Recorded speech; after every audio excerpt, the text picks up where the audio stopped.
Hello बच्चों, good morning. आज की तारीख है 14 जुलाई 2024। आज के करंट अफेयर क्वेश्चन में आप सभी का स्वागत है। बच्चों, आज हम पढ़ने वाले हैं 1 सप्ताह के करंट अफेयर क्वेश्चन को हम रिवीजन करेंगे, जिसमें आप सभी को हर प्रश्न में व्याख्या दिया जाएगा और इस तरह से 60 क्वेश्चन करने में हम सभी को 30 से 35 मिनट लग जाएगा। तो आप सभी से रिक्वेस्ट है कि प्लीज़ वीडियो को पूरा देखें और क्लास को एंजॉय करें। अगर वीडियो अच्छी लगे तो लाइक शेयर कमेंट जरूर करें। आज हम करने वाले हैं 60 प्लस करंट अफेयर क्वेश्चन, जो कि बहुत ही महत्वपूर्ण है। 1 सप्ताह का करंट अफेयर क्वेश्चन यह रहने वाला है। तो चलिए शुरू करते हैं अपने 14 जुलाई के दैनिक समसामयिक सभी प्रतियोगी परीक्षाओं के लिए महत्वपूर्ण प्रश्न। पहला प्रश्न हमारा है, नाटो शिखर सम्मेलन 2024 कहाँ प्रारंभ होगा? तो इसका सही जवाब हो जाएगा ऑप्शन बी, यूएसए में प्रारंभ हुआ है। इसकी व्याख्या देखें तो नाटो की स्थापना हुई थी 1949 में। वर्तमान में इसमें 32 देश शामिल हैं। 32वां देश पूछे कौन सा है? स्वीडन है। और 31वां देश कौन सा है? तो 31वां देश है फिनलैंड। अगर बात करें कि नाटो के अध्यक्ष कौन है, तो नाटो के अध्यक्ष है मार्क रूटो। और 2024 में पूछे नाटो का शिखर सम्मेलन 2024 कहाँ पे होने वाला है? तो यह वाशिंगटन डीसी यानी कि यूएसए की राजधानी में होने वाला है। और 2023 में कहाँ पे हुआ था? तो 2023 में नाटो का शिखर सम्मेलन हुआ था लिथुआनिया में। नाटो का मुख्यालय कहाँ है? ब्रुसेल्स में। तो 2024 में नाटो का शिखर सम्मेलन कहाँ पे होगा? यूएसए के राजधानी वाशिंगटन डीसी में होने वाला है। सेकंड प्रश्न हमारा है, पर्यावरण प्रदर्शन सूचकांक 2024 की दुनिया के 10 प्रमुख स्वच्छ देशों की सूची में शीर्ष स्थान किसे मिला है? तो इसका सही जवाब हो जाएगा एस्टोनिया को मिला है। इसकी व्याख्या देखें तो इन्वायरमेंट परफॉर्मेंस इंडेक्स 2024 यह रिपोर्ट जारी किया जाता है येल यूनिवर्सिटी के द्वारा जारी किया जाता है। इसमें पहला स्थान पूछे किसे मिला है? तो एस्टोनिया को मिला है। दूसरा स्थान लग्जमबर्ग को मिला है। तीसरा स्थान जर्मनी को मिला है। और इन्वायरमेंट परफॉर्मेंस इंडेक्स 2024 में पूछे भारत को कौन सा स्थान मिला है? तो भारत को 176वां स्थान मिला है। इसमें इस रिपोर्ट में जो है एयर क्वालिटी देखा जाता है और वेस्ट मैनेजमेंट को देखा जाता है। तीसरा प्रश्न है, हाल ही में विश्व बौद्धिक संपदा संगठन के अनुसार जनरेटिव एआई पेटेंट दायर करने वाला दुनिया का शीर्ष देश कौन सा है? तो एआई के मामले में देखा जाए सबसे ज़्यादा पेटेंट दायर करने वाला देश कौन सा है? चीन है। ऑप्शन ए हमारा सही हो जाएगा। WIP यानी विश्व बौद्धिक संपदा संगठन, इसमें जो है 2014 से लेकर 2023 के बीच में जनरेटिव एआई पेटेंट सबसे ज़्यादा किस देश ने किया है? तो इसमें सबसे पहला स्थान हो जाता है चीन का, दूसरा स्थान हो जाता है यूएसए का, तीसरा स्थान हो जाता है साउथ कोरिया का, चौथा स्थान हो जाता है जापान का और पांचवा स्थान हो जाता है अपने भारत का। तो देश के मामले में देखा जाए पहले स्थान पर चीन है और अपने भारत का 5वां स्थान है। जबकि कंपनी में देखें एआई पेटेंट करने के मामले में पहले स्थान पर कौन सी कंपनी है? तो जेन एआई कंपनी पहले स्थान पर है। चौथा प्रश्न हमारा है, हाल ही में वित्तीय कार्रवाई कार्यबल की अध्यक्षता किसने संभाली है? तो इसका सही जवाब हो जाएगा ऑप्शन डी, एलिजा माद्राजो ने। इसकी व्याख्या देखो तो फाफ्ट यानी कि फाइनेंशियल एक्शन टास्क फोर्स, इसकी स्थापना कब हुई थी? तो 1989 में हुआ था। इसका मुख्यालय पेरिस में है। फाफ्ट का कार्य पूछे क्या है? तो इसका कार्य है आतंकवाद की फंडिंग को रोकना। अभी जो है कुछ दिनों पहले जो है ग्रे सूची से अगर पूछे किस देश को बाहर किया गया है, तो तुर्की को बाहर किया गया है। और ब्लैक सूची में अभी कौन से देश 3 शामिल हैं? तो 3 देशों को अभी ब्लैक सूची में रखा गया है। म्यांमार को, उत्तर कोरिया को और ईरान को रखा गया है। अगर बात करें कि फाफ्ट की अध्यक्ष कौन बनाई गई हैं, तो एलिसा माद्राजो बनाई गई हैं, जो कि मैक्सिको देश की यह महिला हैं। नेक्स्ट प्रश्न हमारा है 5वां, हाल ही में तस्मीन मीर और थारून मन्नेपल्ली ने किस देश में आयोजित Saint Denis Reunion Badminton Open 2024 में एकल खिताब जीते हैं? तो इसका सही जवाब हो जाएगा फ्रांस में यह आयोजित हुआ था। सेंट डेनिस ओपन 2024 यह बैडमिंटन टूर्नामेंट है। इसका आयोजन पूछे कहाँ किया गया है? तो डेनिस रियूनियन द्वीप में किया गया है, जो कि राजधानी है। रीयूनियन द्वीप की राजधानी क्या है? सेंट डेनिस, यह इसकी राजधानी है। अगर पूछे रीयूनियन द्वीप पर किसका अधिकार है? तो फ्रांस का अधिकार है। तो सेंट डेविस ओपन 2024 का अगर पूछे आयोजन कहाँ किया गया है, तो फ्रांस में किया गया है, ये याद रखना है। और इस कप को यानी कि बैडमिंटन टूर्नामेंट को महिला वर्ग में और पुरुष वर्ग में कौन जीता है? तो पुरुष वर्ग में जीते हैं थारून मन्नेपल्ली और महिला वर्ग में तस्मीन मीर जीती हैं और दोनों भारत की हैं। नेक्स्ट प्रश्न हमारा, हाल ही में चर्चा में रहे सैन्य उपकरण जोरावर का संबंध किससे है? तो जोरावर क्या है? जोरावर एक प्रकार का स्वदेशी हल्का टैंक है। जोरावर जो है डीआरडीओ के द्वारा और साथ साथ में L&T कंपनी के द्वारा यह निर्मित किया गया है। और जोरावर क्या है? स्वदेशी हल्का टैंक है, यानी कि जो पहाड़ों पर आसानी से चढ़ जाए, इसीलिए इसको हल्का बनाया गया है डीआरडीओ और L&T कंपनी के द्वारा। जोरावर क्यों रखा गया? क्योंकि जनरल जोरावर सिंह के सम्मान में यह स्वदेशी हल्का टैंक का नाम जोरावर रखा गया है। 7वां प्रश्न है, हाल ही में केंद्रीय मंत्री जितेंद्र सिंह द्वारा लॉन्च INFIMEN नेटवर्क यानी इनफीमेन नेटवर्क का संबंध किससे है? तो इसका सही जवाब हो जाएगा फैटी लीवर डिजीज से संबंधित है। इनफीमेन नेटवर्क जो है लॉन्च किसने किया है? तो केंद्रीय मंत्री डॉक्टर जितेंद्र सिंह ने लॉन्च किया है। इसका फुल फॉर्म हो जाता है Indo French Liver Metabolic Disease Network, इसका फुल फॉर्म होता है। और इनफीमेन का अगर पूछे किससे संबंधित है तो यह संबंधित है फैटी लीवर डिजीज से संबंधित है। अगर वही बात करते हैं कि मनुष्य का सबसे बड़ा आंतरिक अंग कौन सा है? तो लीवर है। सबसे बड़ी ग्रंथि पूछे कौन सी है? तो वह भी लीवर है।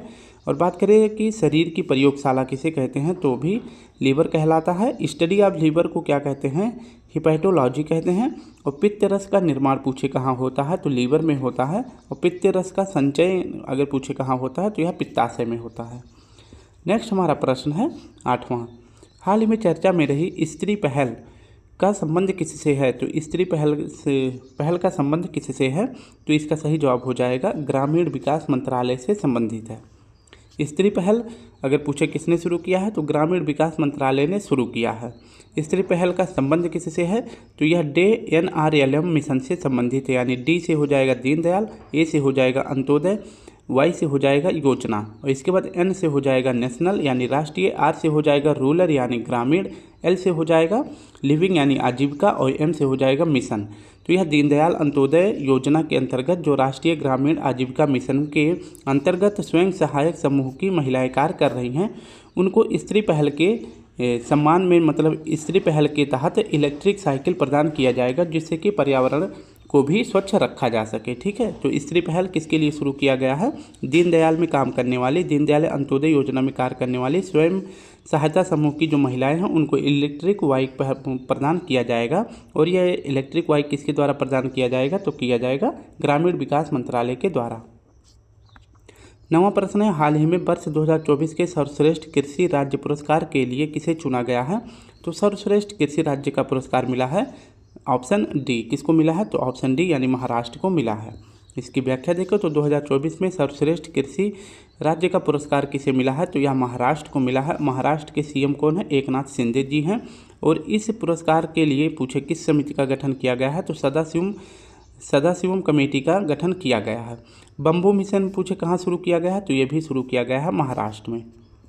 नेक्स्ट प्रश्न है 10वां, हाल ही में ध्रुव सितवाला ने किस देश में आयोजित एशियाई बिलियर्ड्स चैंपियनशिप का खिताब जीता है? तो इसका सही जवाब हो जाएगा सऊदी अरब में। एशियाई बिलियर्ड्स चैंपियनशिप 2024 इसका पूछे आयोजन कहाँ हो रहा है? तो रियाद सऊदी अरब में इसका आयोजन किया गया है। एशियाई बिलियर्ड्स चैंपियनशिप का अगर पूछे विजेता कौन है? तो ध्रुव सितवाला हैं और इन्होंने यह तीसरी बार अवार्ड जीता है।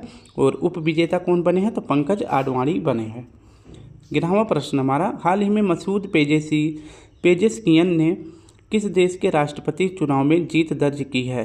तो आप सभी को पता है कि अभी हाल ही में कुछ दिनों पहले विमान दुर्घटना में इब्राहिम रईसी की मृत्यु हो जाने के कारण ईरान के नए राष्ट्रपति कौन बने हैं? मसूद पेजेशकियन बने हैं। ये आपको याद रखना है। नेक्स्ट प्रश्न हमारा हो जाता है 12वां, मर्सर की जीवन यापन लागत डेटा रिपोर्ट के अनुसार दुनिया का सबसे महंगा शहर कौन सा है? तो सबसे महंगा शहर है हांगकांग।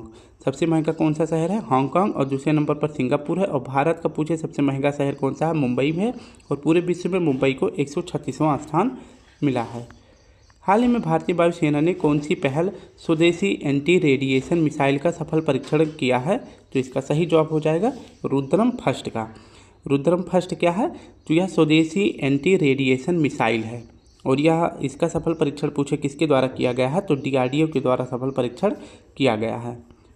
प्रश्न 14वां है, हाल ही में प्रोजेक्ट परी किसने लॉन्च किया है? तो प्रोजेक्ट परी लॉन्च किया गया है संस्कृति मंत्रालय के द्वारा। इसकी व्याख्या देखें तो संस्कृति मंत्रालय ने अभी हाल ही में प्रोजेक्ट परी को लॉन्च किया है। और इसके बाद बात करते हैं कि इसको लॉन्च करने का उद्देश्य क्या है। तो आप सभी को पता है कि यूनेस्को की 46वीं बैठक कहाँ पे हो रही है, अपने भारत यानी नई दिल्ली में हो रही है। और इन जो यूनेस्को की बैठक में जो भी देश सम्मिलित हुए हैं, जो हमारे देश में आए हैं और प्रोजेक्ट परी के तहत वो सब जब भारत में आए हैं तो भारत के जो भी दीवार के मतलब जिस रोड से वो सब भी जाएंगे अपनी वैन से जाएंगे तो उस दीवार पे जो है प्रोजेक्ट परी के तहत दीवारों पे चित्र बनाया जाएगा। हमारे भारतीय संस्कृति को इन दीवारों पे दर्शाया जाएगा। 133वें डूरंड कप 2024 का उद्घाटन मैच कहाँ आयोजित होगा। तो उद्घाटन मैच डूरंड कप का 133वें क्रम का कहाँ हुआ है, तो कोलकाता में हुआ है। फुटबॉल का टूर्नामेंट है डूरंड कप, इसका आयोजन 133वें क्रम का है। और पूछे उद्घाटन कहाँ किया गया है, तो उद्घाटन किया गया है कलकत्ता में। और फाइनल मैच भी कहाँ खेला जाएगा, कलकत्ता में खेला जाएगा। और वैसे इसका आयोजन 4 जगह पे किया जाएगा। नेक्स्ट देख लेते हैं, 16वां प्रश्न हमारा है, हाल ही में ICAR भारतीय मसाला अनुसंधान संस्थान ने किसे स्पाइस अवार्ड 2024 से सम्मानित किया है। तो सही जवाब हो जाएगा सोपाना कालिंगल जी को। मसाला अनुसंधान संस्थान, पूछे इसका हेडक्वार्टर कहाँ पे है, तो इसका हेडक्वार्टर है कोझिकोड केरल में। अभी जो है स्पाइस अवार्ड 2024 किसे दिया गया है, तो सोपना कलिंगल जी को दिया गया है। हाल ही में जीवन सामर्थ्य परियोजना किसने लॉन्च की है, तो इसका सही जवाब हो जाएगा ऑप्शन ए, LIC ने लॉन्च करी है। जीवन सामर्थ्य परियोजना पूछे किसने शुरू किया है, तो LIC ने शुरू किया है। और पूछे LIC की स्थापना कब की गई थी, तो 1956 के अधिनियम से LIC की स्थापना की गई थी। 18वां प्रश्न है, हाल ही में राष्ट्रीय बाल अधिकार संरक्षण आयोग ने किस राज्य में अभ्रक खदानों को बाल श्रम मुक्त घोषित किया है, तो इसका सही जवाब हो जाएगा झारखंड में एक खदान है जिसका नाम है कोडरमा। तो कोडरमा खान को जो है क्या किया गया है, बाल श्रम मुक्त घोषित कर दिया गया है। और कोडरमा पूछे किसके लिए फेमस था, तो अभ्रक के लिए फेमस था। राष्ट्रीय बाल संरक्षण आयोग की अगर पूछे स्थापना कब की गई थी, तो 2005 के अधिनियम से किया गया था। इसकी वर्तमान अध्यक्ष पूछे कौन है, तो प्रियंका कानूनगो हैं। 19वां प्रश्न है, हाल ही में उत्तर प्रदेश में हुई हाथरस भगदड़ की जांच के लिए किसकी अध्यक्षता में आयोग का गठन किया गया है, तो इसका सही जवाब हो जाएगा ब्रजेश श्रीवास्तव जी के समिति के गठन में। हाथरस उत्तर प्रदेश में अभी आप सभी को पता है कुछ दिनों पहले एक बाबा आए थे और यहाँ पे भगदड़ की वजह से 125 प्लस लोगों का निधन हो गया है। और इस भगदड़ में जो है, इस भगदड़ की यानी हाथरस के में जो कांड हुआ था, इस कांड के जांच के आयोग के लिए 3 सदस्यीय लोगों का गठन किया गया है। और जिसमें पूछे अध्यक्ष किसे बनाया गया है, तो इस जांच कमेटी का अध्यक्ष बनाया गया है सेवानिवृत्त न्यायाधीश ब्रजेश श्रीवास्तव जी को इसका अध्यक्ष बनाया गया है। हाल ही में महाप्रभु जगन्नाथ रथ यात्रा कहाँ प्रारंभ हुआ है, तो उड़ीसा में प्रारंभ हुआ है। तो इसमें 3 रथ होते हैं, पहला होता है नंदी रथ, दूसरा होता है बलराम जी का रथ और तीसरा होता है इनकी बहन सुभद्रा जी का रथ। और आयोजन कहाँ पे होता है, तो इसका आयोजन होता है पुरी मंदिर से लेकर उड़ीसा तक यह रथ यात्रा चलती है। हाल ही में पोलारिस डॉन मिशन लॉन्च करने की घोषणा किसने करी है, तो पोलारिस डॉन मिशन लॉन्च किया गया है SpaceX के द्वारा। इसकी व्याख्या देखें तो पोलारिस डॉन मिशन अगर पूछे किसने लॉन्च किया है, SpaceX ने लॉन्च किया है। और यह किसका है, तो यह एलन मस्क का कंपनी है। ठीक है, पोलारिस डॉन मिशन पूछे SpaceX ने लॉन्च किया है और यह SpaceX पूछे किसका है, तो एलन मस्क का है, यह आप याद रखना है। और किसके लिए लॉन्च किया गया है, तो वाणिज्यिक स्पेस वॉक के लिए, यानी कि अगर आप सभी को इंटरेस्ट है स्पेस में ये घूमने टहलने का, तो उसके लिए आप सभी को पोलारिस डॉन मिशन के तहत रजिस्ट्री करवाना पड़ेगा। और आप सभी को इस मिशन के लिए किस रॉकेट से, SpaceX के जो SpaceX का जो रॉकेट है फाल्कन 9 रॉकेट से आप सभी को पोलारिस डॉन के मिशन के तहत आप सभी को अंतरिक्ष में पर्यटन कराया जाएगा। 22वां प्रश्न, हाल ही में मानव उपभोग के लिए 16 कीटों के उपयोग की मंजूरी किसने दी है, तो 16 प्रकार के कीटों को खाने की मंजूरी किस सरकार ने दे दी है, तो सिंगापुर ने ऐसा कार्य किया है।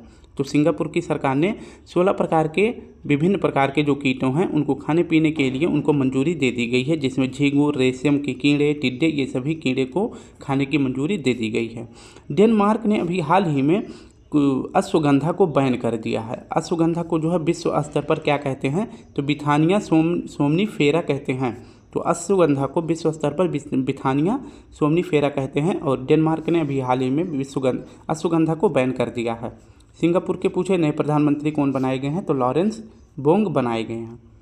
हाल ही में भारतीय भारतीय पुरुष क्रिकेट टीम का नया कोच किसे नियुक्त किया गया है? तो नया कोच बने हैं भारतीय क्रिकेट के गौतम गंभीर जी। गौतम गंभीर जी अभी भारतीय पुरुष के क्रिकेट टीम के नए कोच बनाए गए हैं और इनसे पहले कौन थे? तो राहुल द्रविड़ थे। हाल ही में एक्सियोम 4 मिशन के तहत इसरो के 2 गगनयान अंतरिक्ष यात्रियों को प्रशिक्षित करने की घोषणा किसने करी है? तो इसका सही जवाब हो जाएगा नासा ने घोषणा करी है। एक्सियोम 4 मिशन अभी जो है लॉन्च किया जाएगा किसके द्वारा? नासा के द्वारा लॉन्च किया जाएगा और इसमें सहयोग कौन करने वाला है? इसरो करने वाला है। और इसी के तहत अंतरिक्ष यात्रियों की ट्रेनिंग के लिए एक्सियोम 4 मिशन को शुरू किया गया है, जिसमें नासा जो है गगनयान मिशन के लिए 2 व्यक्तियों को इसमें ट्रेनिंग देने वाला है। तो गगनयान में कितने भारतीय जाने वाले? गगनयान मिशन जो है अगर पूछे किसका है तो भारत का पहला मानवयुक्त अंतरिक्ष मिशन कौन सा होगा? तो यह गगनयान मिशन होगा, जिसमें जो है 4 अंतरिक्ष यात्री जाएंगे और अभी जो है 2 यात्रियों को अमेरिका की कंपनी नासा के द्वारा इन्हें प्रशिक्षित भी किया जाएगा।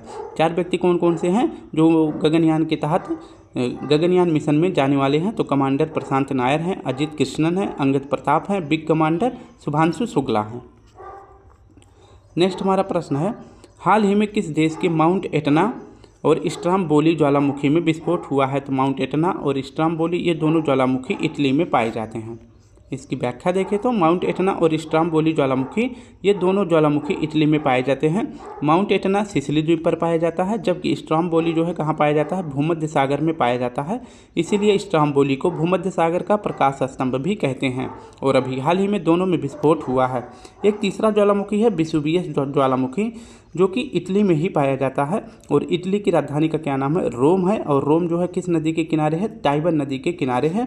और इसके बाद देखिए तो रोम में ही एक मुख्यालय है, जिस मुख्यालय का नाम है FAO यानी फूड एंड एग्रीकल्चर ऑर्गेनाइजेशन के अगर पूछे मुख्यालय कहाँ पे है तो रोम में इसका मुख्यालय है। और अभी हाल ही में G7 2024 का आयोजन कहाँ पे हुआ है? पुगालिया इटली में आयोजन हुआ है।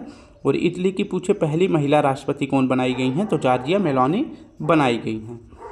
नेक्स्ट हमारा प्रश्न है 26वां, हाल ही में यूनेस्को के मानव और जीवमंडल कार्यक्रम की अंतर्राष्ट्रीय समन्वय परिषद का 36वां सत्र कहाँ आयोजित हुआ है? तो इसका सही जवाब हो जाएगा मोरक्को में आयोजित हुआ है। मानव और जीवमंडल कार्यक्रम, इसकी अगर पूछे स्थापना जो है कब की गई थी? तो 1971 में किया गया था। यूनेस्को के द्वारा इसकी स्थापना 1971 में की गई थी। मानव और जीवमंडल कार्यक्रम की 36वीं सत्र की बैठक पूछे कहाँ पे हो रहा है? मोरक्को का एक शहर है अगादीर शहर में इसकी बैठक हो रहा है। और यहीं पे जो है 11 नए बायोस्फीयर रिजर्व को शामिल किया गया है 11 देशों के। तो 11 देशों के 11 नए बायोस्फीयर रिजर्व 36वें सत्र की बैठक मानव और जीवमंडल कार्यक्रम में शामिल किया गया है, ये आपको याद रखना है। अगर बात करते हैं कि यूनेस्को में भारत के कितने बायोस्फीयर रिजर्व शामिल किए गए हैं, तो 12 बायोस्फीयर रिजर्व भारत के शामिल किए गए हैं। पहला कौन सा था? तो नीलगिरी था। और अभी नवीनतम कौन सा है? तो पन्ना टाइगर रिजर्व है। नीलगिरी वाला पूछे किस राज्य में है? तो यह तमिलनाडु में है। और पूछे पन्ना टाइगर रिजर्व कहाँ पे है, किस राज्य में? तो यह मध्य प्रदेश में है। और वैसे पूछे भारत में कुल कितने बायोस्फीयर रिजर्व हैं? तो भारत में कुल 18 बायोस्फीयर रिजर्व है, जिनमें से 12 जो है यूनेस्को में शामिल है। 27वां प्रश्न है, हाल ही में प्रधानमंत्री मोदी को किस देश के सर्वोच्च नागरिक सम्मान Order of Saint Andrew Apostle the First Call से सम्मानित किया गया है? तो यह पुरस्कार है रूस का। इसकी व्याख्या देखें तो Order of Saint Andrew Apostle the First Call, आप सभी इतना याद रखेंगे, ऑर्डर ऑफ सेंट एंड्रयू इतना याद रखेंगे। और यह पुरस्कार पूछे सर्वोच्च नागरिक सम्मान किस देश का है? तो यह रूस का है। और अभी हाल ही में किसे दिया गया है? तो यह प्रधानमंत्री मोदी को दिया गया है। और इस अवार्ड की शुरुआत पूछे कब की गई थी? तो 1698 में किया गया था। किसकी याद में? तो सेंट एंड्रयू थे, जो कि रूस के संरक्षक संत माने जाते थे। इन्हीं के सम्मान में यह पुरस्कार शुरू किया गया है। हाल ही में टाटा पावर ने घर घर सोलर योजना कहाँ प्रारंभ करी है? तो टाटा पावर ने घर घर योजना शुरू करा है उत्तर प्रदेश में। तो घर घर योजना पूछे किसने शुरू किया है? तो टाटा पावर ने शुरू किया है। उत्तर प्रदेश के वाराणसी से यह शुरू किया गया है। और इस योजना के तहत जो है टाटा पावर और सरकार दोनों छूट देने वाले हैं सोलर पैनल को घर पे लगाने के लिए।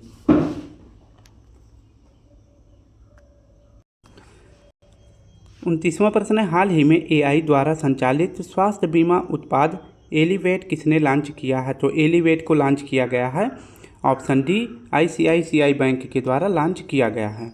एलिवेट AI संचालित स्वास्थ्य बीमा उत्पाद है, इसको किसने लॉन्च किया है? तो ICICI लैम्बार्ड ने लॉन्च किया है। क्यों लॉन्च किया है? क्योंकि मेडिकल इमरजेंसी के दौरान इंडिफिनिट केयर को एलिवेट करने के लिए यह योजना शुरू किया गया है, जिसमें व्यक्ति को 5 लाख की क्लेम राशि भी उपलब्ध हो सकती है।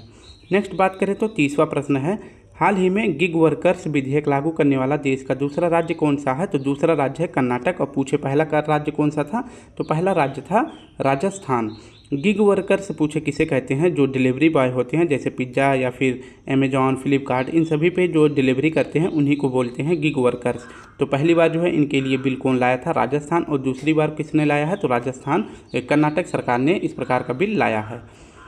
31वां प्रश्न है, 10वां ब्रिक्स संसदीय मंच कहाँ प्रारंभ हुआ है?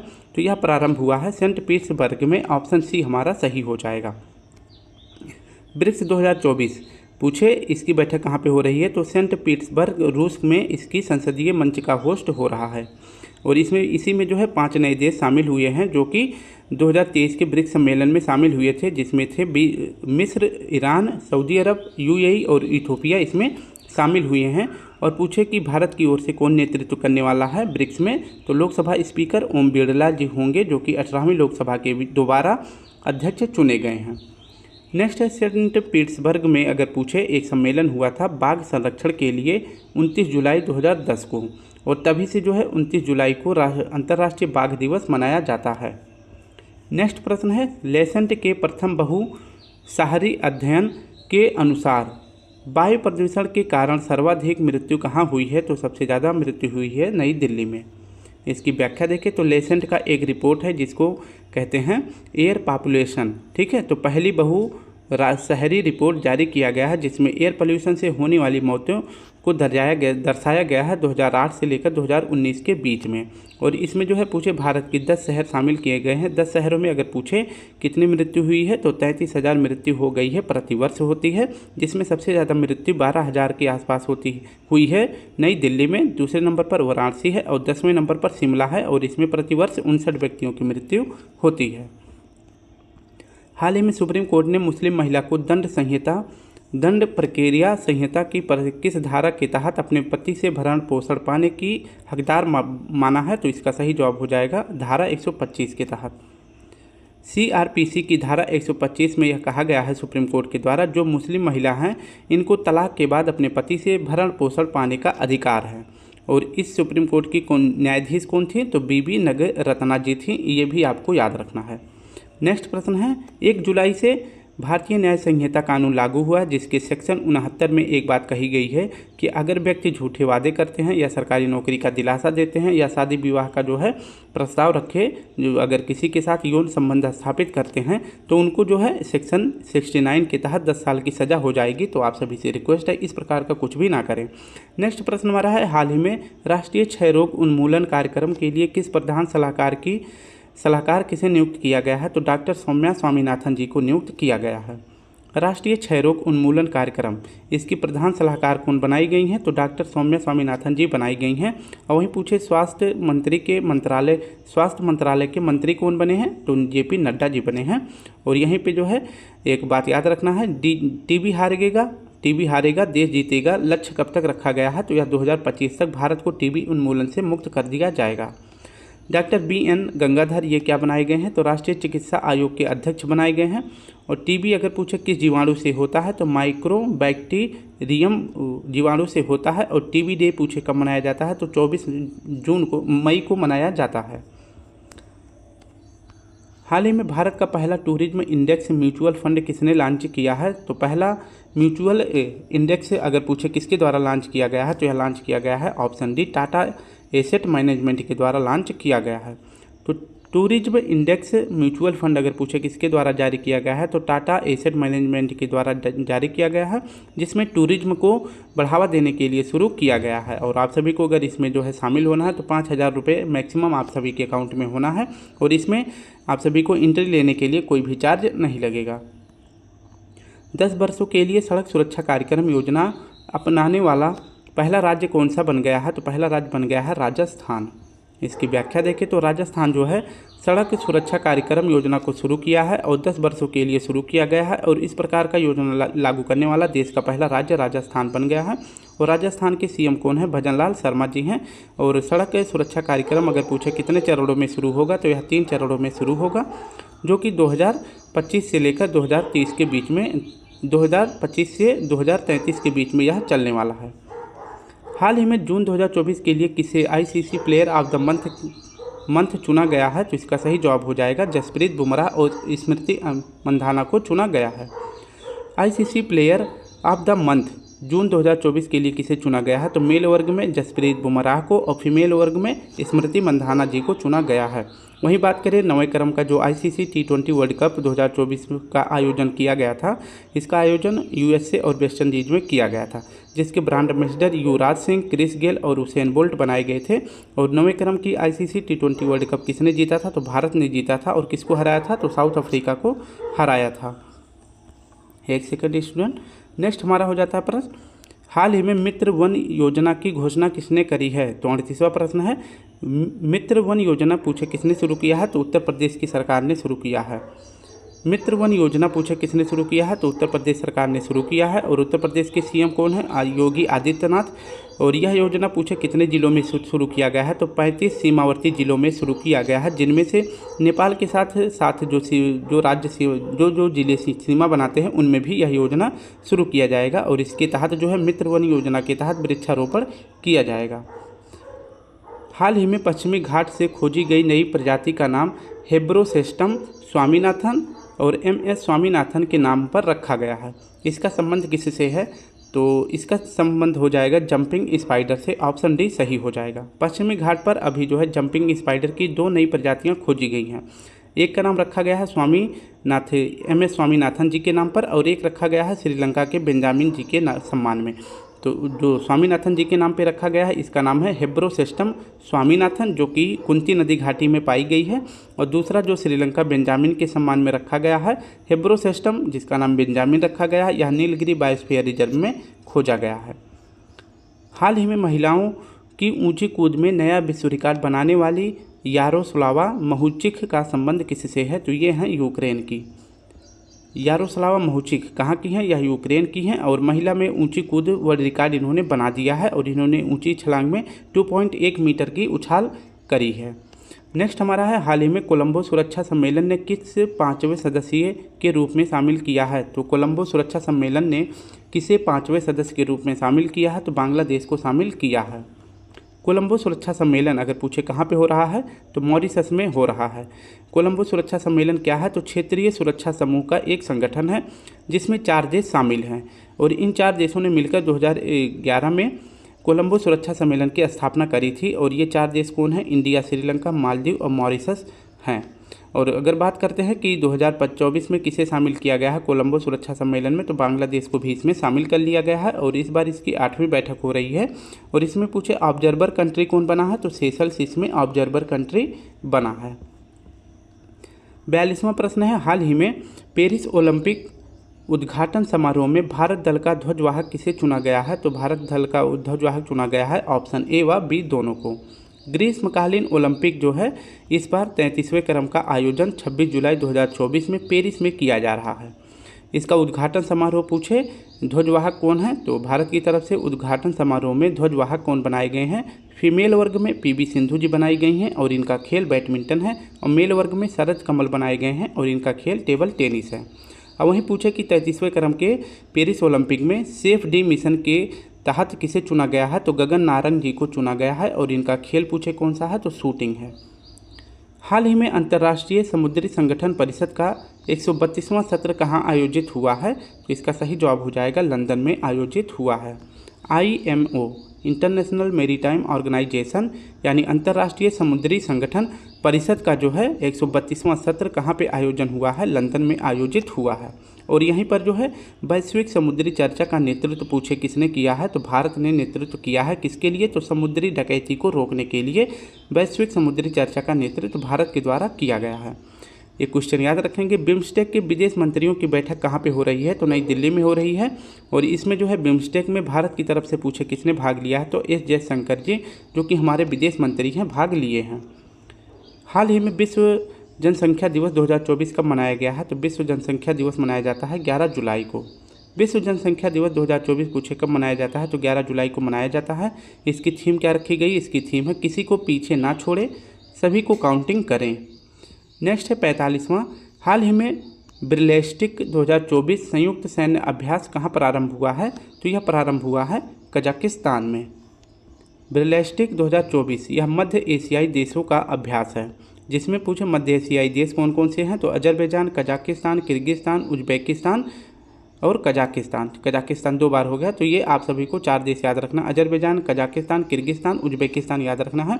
और पूछे ब्रिलेस्टिक 2024 का आयोजन कहाँ पे किया गया है, तो कजाकिस्तान में किया गया है। कजाकिस्तान की राजधानी का क्या नाम है, अस्ताना है। तो कजाकिस्तान की राजधानी अस्ताना में ही SCO की 2024 की बैठक भी इसी में हो रही है। हाल ही में सफलतापूर्वक प्रक्षेपित एरियन 6 रॉकेट का संबंध किससे है, तो एरियन 6 रॉकेट का संबंध हो जाएगा ऑप्शन बी यूरोपीय अंतरिक्ष एजेंसी से। इसकी व्याख्या देखें तो एरियन 6 रॉकेट इसको किसने लॉन्च किया है, तो यूरोपीय अंतरिक्ष एजेंसी ने लॉन्च किया है। और कहाँ से लॉन्च किया है, कोरू फ्रेंच गुयाना से लॉन्च किया है। तो इसको लॉन्च करने के साथ साथ नासा ने भी इसी मिशन के तहत जो है अपना क्यूरी मिशन को भी साथ साथ में लॉन्च कर लिया है। और यह क्यूरी मिशन पूछे किससे संबंधित है, तो मौसम संबंधी उपग्रह है। हाल ही में मेडी डेविस पूछे नामक एक ऑनलाइन मेडिकल प्लेटफॉर्म किसने लॉन्च किया है, तो WHO ने लॉन्च किया है। ऑप्शन डी हमारा सही हो जाएगा। अभी जो है इन चारों ऑप्शन के बारे में पढ़ने वाले हैं। सबसे पहले देखेंगे MEDEVLS। अगर पूछे मेडिप्स पूछे किस का फुल फॉर्म क्या होता है, तो मेडिकल डिवाइस इंफॉर्मेशन सिस्टम इसका फुल फॉर्म होता है। और मेडिप्स को पूछे किसने लॉन्च किया है, तो WHO ने लॉन्च किया है। मेडिप्स क्या है, तो ऑनलाइन प्लेटफॉर्म है जिसमें आप सभी को मेडिकल डिवाइस यानी उपकरण के बारे में जानकारी दी जाएगी। नेक्स्ट अब बात कर लेते हैं WHO की स्थापना कब हुई थी, तो 7 अप्रैल 1948 को। इसका मुख्यालय पूछे कहाँ पे है, जिनेवा में है। इसके वर्तमान अध्यक्ष कौन है, तो डॉक्टर टेड्रोस हैं। WEF वर्ल्ड इकोनॉमिक फोरम की बैठक कब होती है, तो 1971 में होता है। और इसका पूछे शीतकालीन बैठक कहाँ पे होती है, तो शीतकालीन बैठक दावोस स्विट्जरलैंड में होता है। और इसका मुख्यालय पूछे कहाँ पे है, तो इसका मुख्यालय जिनेवा में है। नेक्स्ट प्रश्न है वर्ल्ड इकोनॉमिक फोरम, इसकी स्थापना कब होती है, तो 1961 में। इसका मुख्यालय कहाँ पे है, ग्लैंड में है। और इसका अगर पूछे लोगो क्या है, तो इसका लोगो है पांडा।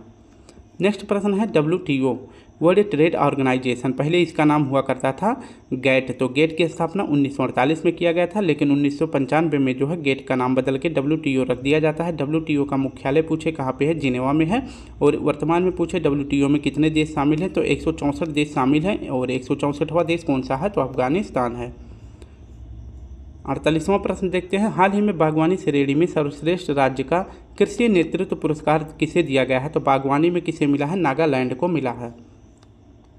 कृषि नेतृत्व पुरस्कार पूछे इसकी कौन सी क्रम है, तो अब की बार इसका 15वां क्रम है। इसका आयोजन पूछे कहाँ पे किया गया है, तो नई दिल्ली में किया गया है। कृषि नेतृत्व पुरस्कार के लिए किस कमेटी का गठन किया गया है, तो सदाशिवम कमेटी का गठन किया गया है। कृषि राज्य के अंतर्गत पूछे किसे सर्वश्रेष्ठ राज्य का अवार्ड दिया गया है कृषि के अंतर्गत, तो महाराष्ट्र को दिया गया है। यहाँ के CM एकनाथ शिंदे हैं। बागवानी में पूछे नागालैंड को दिया गया है। खाद्य प्रसंस्करण में हिमाचल प्रदेश को दिया गया है। पशुपालन में किसे दिया गया है, तो हरियाणा को दिया गया है। जबकि पूछे नवाचार में किसे दिया गया है, तो नवाचार में जम्मू कश्मीर को दिया गया है। नागालैंड को पूछे कि यह राज्य के रूप में कब अस्तित्व में आया था, तो 1 दिसंबर 1963 को यह राज्य के रूप में अस्तित्व में आया था। हाल ही में प्रारंभ हुई त्वरित नवाचार पोषण योजना, जिसे गेंस 2024 कहते हैं, का संबंध किससे है, तो गेंस का संबंध हो जाएगा garden rich ship builders and engineering limited के द्वारा इसे लॉन्च किया गया है। तो गेंस क्या है, तो त्वरित नवाचार पोषण योजना है।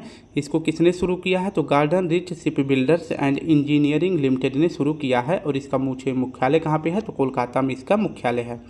इसको क्यों शुरू किया गया है, तो गेंस को शुरू किया गया है मेकिंग इंडिया और स्टार्टअप इंडिया को बढ़ावा देने के लिए। तो मेकिंग इंडिया और स्टार्टअप इंडिया में औद्योगिक दृष्टि से बढ़ावा देने के लिए गेंस को शुरू किया गया है। गार्डन रिच शिप बिल्डर्स के द्वारा शुरू किया गया है। मेकिंग इंडिया को कब लॉन्च किया गया था, तो 2014 में लॉन्च किया गया था। जबकि स्टार्टअप इंडिया को कब लॉन्च किया गया था, तो 26 जनवरी 2016 को लॉन्च किया गया था। नेक्स्ट याद रखें तो मुख्यमंत्री माझी लड़की बहन योजना किसने शुरू करी है, तो महाराष्ट्र सरकार ने शुरू करी है। और यहाँ के CM कौन है, एकनाथ शिंदे जी हैं। महाराष्ट्र की पहली महिला मुख्य सचिव कौन बनाई गई हैं, सुजाता सोनिक बनाई गई हैं। 50वां प्रश्न है, हाल ही में news broadcasting and digital association, जिसे NBDA का अध्यक्ष कहते हैं, किसे चुना गया है? तो यह चुना गया है रजत शर्मा जी को। NBDA यह जो है भारत में न्यूज चैनल का सर्वोच्च संस्था है और इसके अध्यक्ष कौन बनाए गए हैं? तो NBDA के अध्यक्ष बनाए गए हैं रजत शर्मा जी और इनका खुद का जो टीवी चैनल है उसका नाम है इंडिया टीवी। PV सिंधु को ब्रांड एम्बेसडर बनाया गया है, किसका? तो हूप का ब्रांड एम्बेसडर बनाया गया है। हूप क्या है? तो यह वेलनेस ब्रांड है।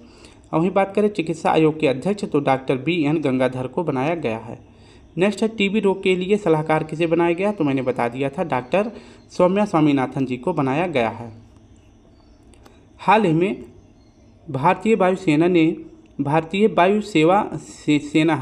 वायुसेना ने किस देश में आयोजित बहुराष्ट्रीय अभ्यास पिच ब्लैक में भागीदारी करी है? तो पिच ब्लैक अभ्यास कहाँ पे होता है? ऑस्ट्रेलिया में होता है।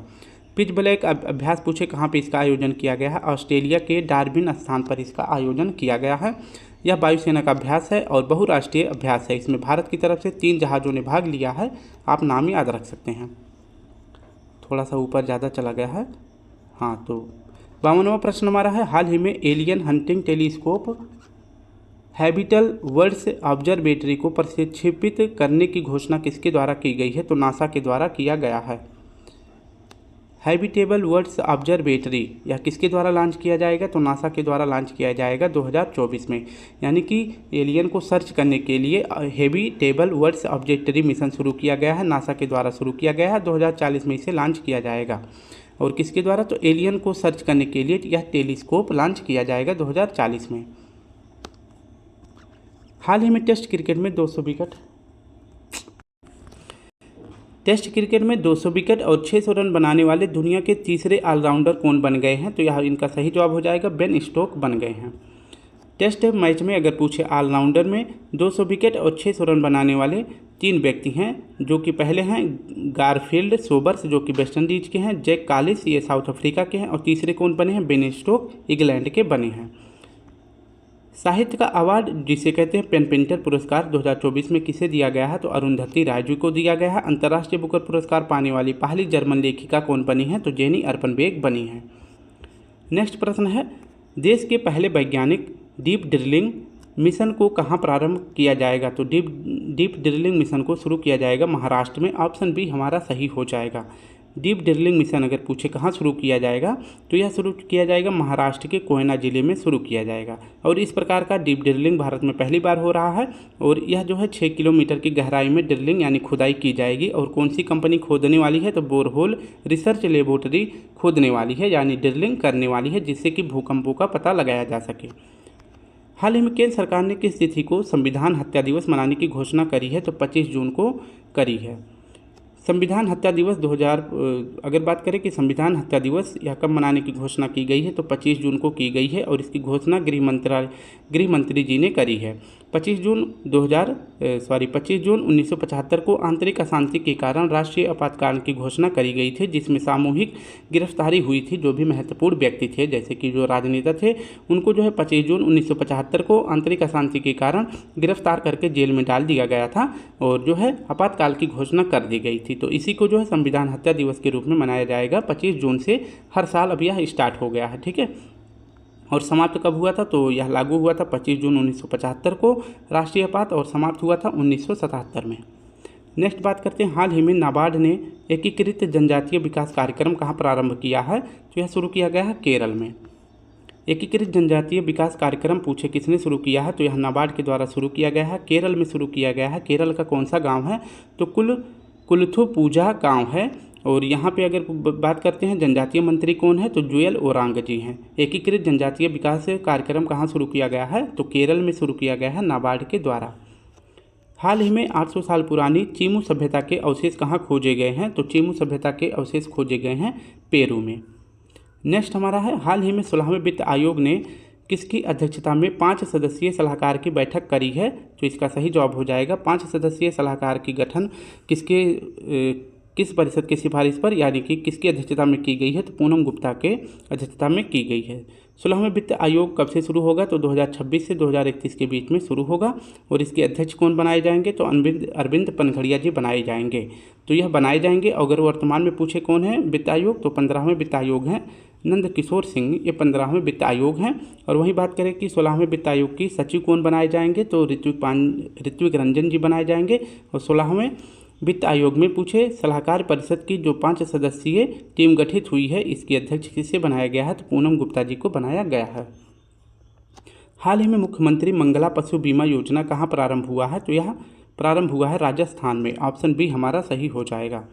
मुख्यमंत्री मंगला पशु बीमा योजना कहाँ शुरू किया गया है, तो यह 10 जुलाई को शुरू किया गया है राजस्थान में। और किसने शुरू किया है, तो राजस्थान की जो वित्त मंत्री हैं दिया कुमारी जी ने शुरू किया है अपनी बजट में। इसमें जो है गाय भैंस भेड़ बकरी के लिए 5-5 लाख रुपए का बीमा देने का प्रावधान रखा गया है, जिसके तहत 400 करोड़ रुपये फंड भी आवंटित कर दिए गए हैं, जिससे 21 लाख लाभार्थी लाभान्वित होंगे। लास्ट प्रश्न आज का है, हाल ही में वर्ष 2023-24 के लिए वित्तीय समावेशन सूचकांक किसने लॉन्च किया है, तो वित्तीय समावेशन सूचकांक लॉन्च किया गया है आरबीआई के द्वारा। तो वित्तीय समावेशन सूचकांक पूछे किसने लॉन्च किया है, तो आरबीआई ने लॉन्च किया गया है। और इसमें जो है स्कोर जारी किया जाता है वित्तीय समावेशन सूचकांक के अंतर्गत। 2023 में कितना स्कोर था, तो यह था 60.1%। और वहीं 2024 में पूछे कितना है, तो 60.2% है। और वित्तीय समावेशन सूचकांक जारी करने के कितने आधार बताए गए हैं, तो इसमें 3 आधार बताए गए हैं। तो स्टूडेंट, इस प्रकार से हमने अपने एक सप्ताह के करंट अफेयर को रिवीजन कर लिया है। अगर वीडियो अच्छी लगे तो लाइक शेयर कमेंट जरूर करें। कल फिर मिलते हैं, तब तक के लिए आप सभी को प्यारा सा जय हिंद, जय भारत।